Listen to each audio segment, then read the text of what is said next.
ዜና ከስማዓኩም መንግስቲ ኢትዮጵያ ኣብ ትግራይ ሕጽረት ምግቢን ከይጋጥም ስራሕቲ ቅድመ ጥንቃቐ ከም ዝፈጸመን ሎምውን ተኾነ ምቹው ኩነታት ንምፍጣር ጻዕሪ ይገብር ከም ዘሎን ኣፍሊጡ ሚኒስትር ሰላም ወይዘሮ መፈርያት ከማል ሎምውን ናብ ትግራይ ብነፈርትን ብጽርግያን ሓገዝ ንኽልእኹ ዝደልዩ ኣካላት እቶም መስመራት ክፉታት ከም ዝኾኑ ግን ከይተፈተሹ ከም ዘይሓልፉ ገሊጸን ይብል ወኪልና አዲስ ቸኮል ብኻልእ ወገን ዶክተር ደብረጽዮን ገብረ ሚካኤል ትማሊ ኣብ ዝሃቦ መግለጺ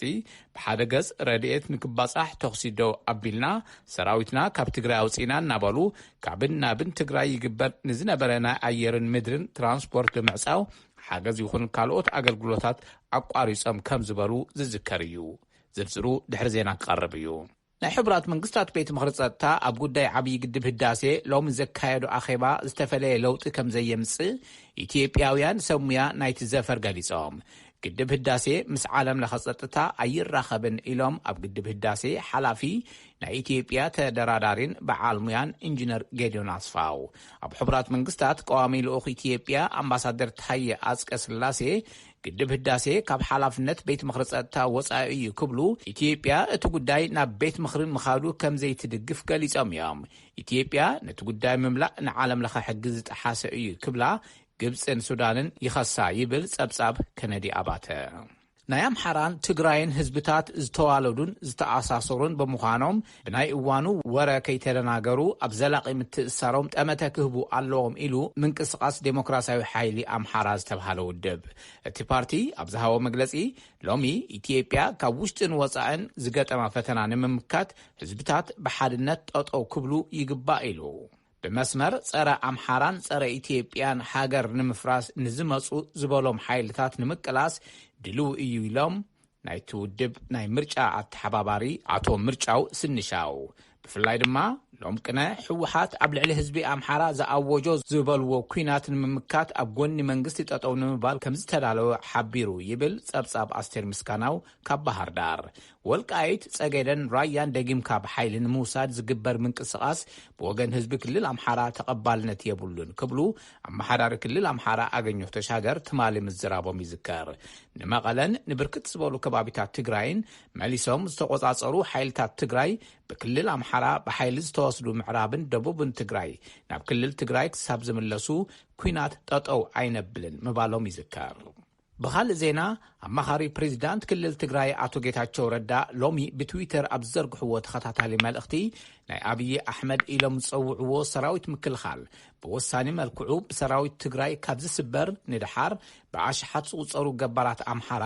ብረት ኣዕጢቖም ናብ ናይ ሞት ቀጠና ኣብ ምልኣኽ ይርከብ ብታንክን መድፍዕን ጠጠው ዘየበሎ ሓይሊ ብመስዋዕትነት ሓረስታይ ጠጠው ክብል ዘይሕሰብ እዩ ኢሎም ንኣዴታት ትግራይ ንምቕታል ዝመጸ ዝበልዎ ሓይሊ ብዘይ ምሕረት ከም ንቐጽዕ ንጻት እውን ጥርጣሪ ክህሉ የብሉን ኢሎም ኣቶ ጌታቸው ረዳ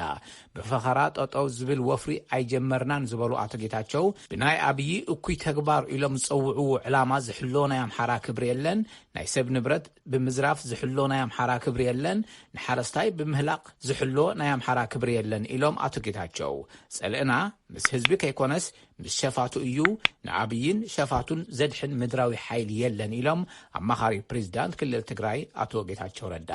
ፌደራል መንግስቲ ኢትዮጵያ ሓረስታይ ትግራይ ምእንታ ክሓርስን ንህዝቢ ትግራይ ናይ ጽሞና እዋን ወይ መሕሰብ ግዜ ንምሃብን ሰራዊት ምክልኻሉ ካብ ክልል ትግራይ ኣውጽአ ምባሉ ይዝከር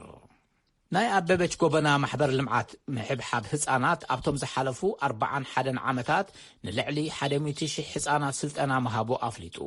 ኣብቲ ማእኸል ስልጠና ካብ መንጎ ዝወሰዱ እቶም 65 ሚእታዊ ኣብ ዝተፈላለዩ ትካላት ስራሕ መሓዞምን 15 ሚእታዊ ድማ ናይ ባዕሎም ስራሕ ፈጢሮም ይንቀሳቐሱ ከም ዘለውን ሓላፊ ርክብ ህዝቢ ኣቶ ይትባረክ ተካልን ገሊጾም ብኻልእ ወገን ኣብ ኢትዮጵያ ኣምባሳደር ዩናይትድ ስቴትስ ጊታ ፓሲ ንስድራ ኣበበች ጎበና ብምብጻሕ ኣጸናኒዐን ይብል ጸብጻብ ፀሐይ ዳምጠው ካብ አዲስ አበባ ን4 ዓመት ንሃገረ ሄይቲ ክመርሑ ጸንሑ ፕሬዚዳንት ጆቨናይል ሞዊስ ዛጊድ መንነቶም ብዘይተፈልጡ ዕጡቃት ትማር ረቡዕ ለይቲ ኣብ መንበሪ ገዝኦም ተቐቲሎም ምንያ አፈወርቂ ሓጺር ጸብጻብ ኣለዋ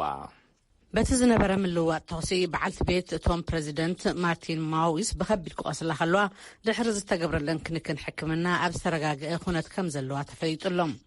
ሓለቓ ፖሊስ እቲ ሃገር ኣብ ዝሃቦ ጋዜጣዊ መግለጺ 4 ካብቶም ጥርጡራት ኣብቲ ምልዋጥ ተኽሲ ብዓጀብቲ እቶም ፕረዚደንት ነበር ክቕተሉ ከለዉ 2 ድማ ኣብ ቀይዲ ምውዓሎም ተፈሊጡሎም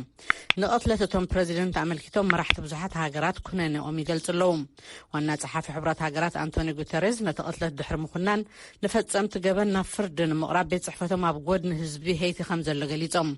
ፕረዚደንት ኣሜሪካ ጆ ባይደን ብወገኖም ብቕትለት እቶም ፕረዚደንትን ኣብ ልዕሊ በዓልቲ እንደኦም ማርቲን ሞዊስ ዝወረደ መጥቃዕትን ብምንጻግ ኣብ ምርግጋእቲ ሃገር ዝከኣሎም ክሰርሑ ምዃኖም ኣመልኪቶም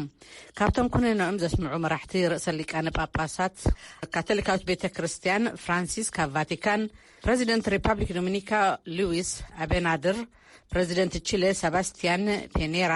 ቀዳማይ ሚኒስትር ጀማይካ አንድሪ ሆልንሰን ቀዳማይ ሚኒስትር ዓዲ እንግሊዝ ቦሪስ ጆንሰንን ካልኦትን ይርከብዎም እቶም መራሕቲ ብከምዚ ዘመሰለ መጥቃዕቲ ዝመጽእ ለውጢ ከምዘ የለ ብምምልካት እቲ ተግባር ንሄይቲ ንድሕሪት ዝመልስ ኢሎም ኣለዉ ኣብ መበል 53 ዓመት ዕድሚኦም ዝተቐትሉ ፕረዚደንት ጆነቬይል ሞዊስ ኣብ 2016 ዓመተ ምህረት ዳይመረጹ እምበር ብሰንክቲ ነቲ ምርጫ ስዒቡ ዝመጸ ምስሕሓብ ግን ኣብ ለካቲት 2017 እዮም መዝነቶም ተረኪቦም ጊዜያዊ መዝነት ቀዳማይ ሚኒስትር ሒዞም ዘለዉ ክላውድ ጆሴፍ ክኾኑ ከለዉ ንኩሉ ዶባት ሃገር ዓጽዮም ናይ ህጹጽ እዋን ሓደጋ ኣውጆም ኣለዉ ነመስግን ምንያ ናይ ሕቡራት መንግስታት ትካል ህፃናት ዩኒሴፍ ንኩለን 55 ኣባል ሃገራት ሕብረት ኣፍሪካ ዝከፋፈል ሓደ ግዜ ጥራሕ ዝውሰድ 220 ሚሊዮን JNJ ዝተባሃለ ክታበት ኮቪድ ንምክፍፋል ምስ ጃንሰን ፋርማስቲካ NV ስምምዕ ተፈራሪሙ 35 ሚሊዮን መጠን ክታበት ክሳብ መወዳእታ እዚ ናይ ኣውሮፓውያን ዓመት ክቐርብ እዩ ወዲ 79 ዓመት ፕሬዚዳንት ደቡብ ኣፍሪካ ዝነበሩ ጃኮብ ዙማ ናብ ቅድሚ ኣጻራይ ሽማግሌ ብልሽውና ንምቕራብ ድሕሪ ዝገበርዎ ኣብያ ኣብ ቀይዲ ውዒሎም ካብ 2008 ክሳብ 2019 ንደቡብ ኣፍሪካ ዝመርሑ ዙማ ኣብ ዘመን ስልጣኖም ዝተረኣየ ሰፊሕ ብልሽውናን ምምኻን ገንዘብ መንግስትን ኣመልኪቱ ሓያሎ ክስታት ተመስሪትዎም ነይሩ ኣብ መወዳእታ ፕሬዚዳንት ኣሜሪካ ጆ ባይደን ንምስሓብ ሰራዊት ኣሜሪካ ካብ ኣፍጋኒስታን ኣመልኪቶም ሎም ሓሙስ መግለጺ ክህቡ ትጽቢት ኣብ ዝግበረሉ እዋን ሰራዊት ጉጅለ ታሊባን ድማ ንቕድሚት ይግስግሱ ከም ዘለው ይሕብሩ ኣለዉ ዜና ኣብዚ ይዛዘም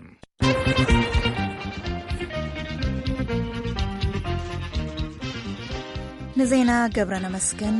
እዚ ካብ ዋሽንግተን ዲሲ ዝመሓላለፍ ዘሎ ሬድዮ ድምፂ ኣሜሪካ እዩ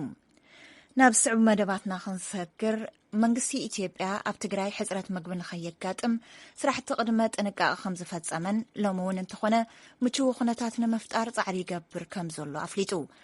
ሚኒስትር ሰላም ወይዘሮ ሙፈሪያት ካሚል እውን ናብ ትግራይ ብነፈርቲ ብጽርግያን ሓገዝ ክልእኹ ንዝደልዩ ኣካላት እቶም መስመራት ክፉት ከም ዝኾኑ ግን ከይተፈተሹ ከም ዘይሓልፉ ገሊጸን ይብል ወኪልና አዲስ ቸኮል ብኻልእ ወገን ዶክተር ደብረጽዮን ገብረ ሚካኤል ትማሊ ኣብ ዝሃብዎ መግለጺ ብሓደ ገጽ ረድኤት ንኽባጻሕ ተኽሲ ደው ኣቢልና ሰራዊት ካብ ትግራይ ኣውፂና እናበሉ ካብን ናብን ትግራይ ይግበር ንዝነበረ ናይ ኣየርን ምድርን መጓዓዝያ ብምዕጻው ሓገዝ ይኹን ካልኦት ኣገልግሎታት ኣቋሪጾሞ ምባሎም ዝዝከር እዩ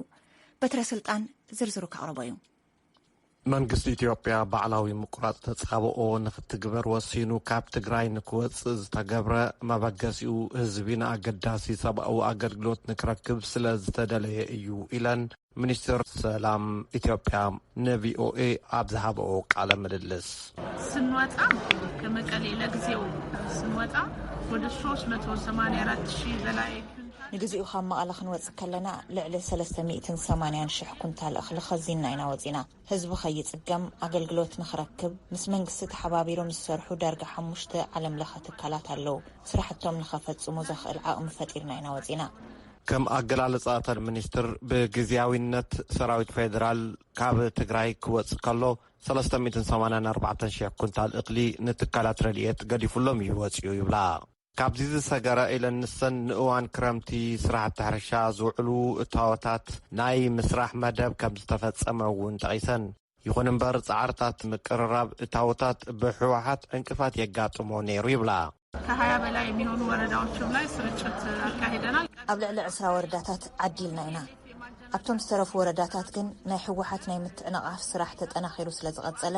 እትዋትን ረድኤትን ዘብጽሕ ኣካል ዝቕተለሉን ዝቕጽዓሉን ዕድል ስለ ዝተፈጥረ እዚ ጥራሕ ኣይኮነን ሓይሊ ጸጥታ ግዳይ ጥቕዓት ስለ ዝኾነ እቲ ተሓሳስባ ሰብኣዊ ረድኤት ክሳለጥ ምግባር ዝብል እዩ ነይሩ بمسارت منغست او ميدياتات إثيوبيا تمالي زفنو حبريتا منغست إثيوبيا دليت زلوم أكالات أب كل التقراي سبعو الدقاف نكلقسو فقاد كم زهابهم بوقعي قليسانيان ويزرهم مفاريات كامل إذ أسرار حذف الصم مس أقداسي كدما فتشا مس فتشا يولانيان بنفرتن أب تقراي زقبر بررا رديئت كابولي كم زبقاسن بسرقيا زقبرو ممرلاس دما أدلاي زخونو فتشاتات الدحري مستقبر اللهم ناب تقراي نكاتو كم زقبر اتن منيستر دقيسان منغست إثيوبيا منقدنا معصاو دليت يبلون زولا اتن منيستر يكون امبر سراحتي مبصح رديت ندحنت هاجر سقعت انتغينو قلباب نكيخون تنكاق خقبريلان أب تقراي أب زوان زي زلو أب تعداد رديت انتاي كخون ايو نزبل زغربالان حتو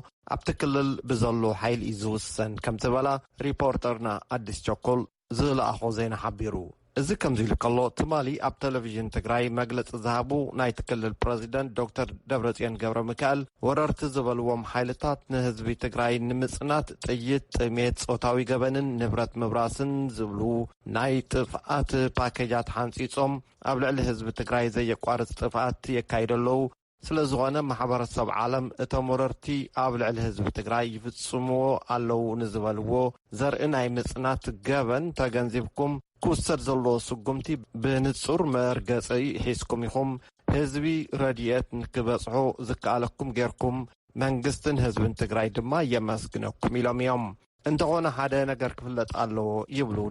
ክትፈልጦ ዝግባእ ጉዳይ ኣሎ እዞም ፋሽስታውያን ወረርቲ ብፍላይ ብናይ በረኻ ሕግዝ ምራሕ ሰራዊት ውልቀ መላኺ መንግስቲ ኢሳያስ አፈወርቂ ለምኾነ ጽባሕ ካብ መናወራ ሓሊፉ መሊኡ ካብ ትግራይ ቦለንቱ ኣይወፅእ ካብዚ ብተወሳኺ ዝርከቡ ዝኣተወ ረድኤት ናብ ህዝብና ይበፅሕን ዘሎ ሕሉፍ ሓሊፎም ወረርቲ ሓይልታት ተጠቀምቲ ዝኾኑሉ ኩነታት ይርአ ኣሎ ሕዚ ድማ ብሓደ ገጽ ረድኤት ዘይፀገም እንቲ ከመሓላለፍ ተኽስዶ ኣቢልና ሰራዊትና ካብ ትግራይ ወፂና እናበሉ ካብን ናብን ትግራይ ዝካየድ ዝነበረ ናይ ምድርን ኣየርን ትራንስፖርት ብምዕፃው ሓገዝ ይኹን ካልኦት ግልጋሎታት ክቋረፅ ገይሮም ኣሎ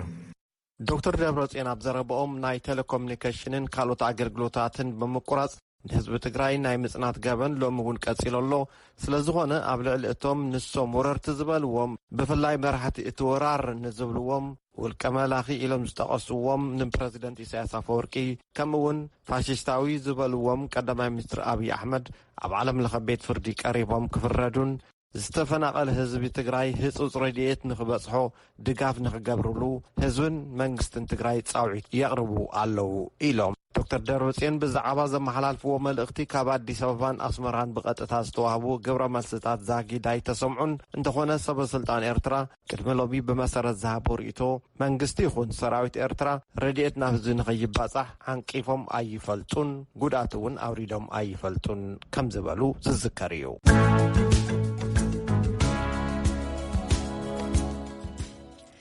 نمسكن بترة قصيلو زقرب مدبنا حيلتات تግራይ ንከተማ መቐለ ድሕሪ መቆጻጻሮም ኣብ ትግራይ ኣብ ዝርከቡ ዩኒቨርሲቲታት ናይ ዝመሃሩ ተምሃሮ ወለዲ ብዛዕባ ደቆም ይሻቀሉ ከም ዘለዉ እናገለጹ ይርከቡ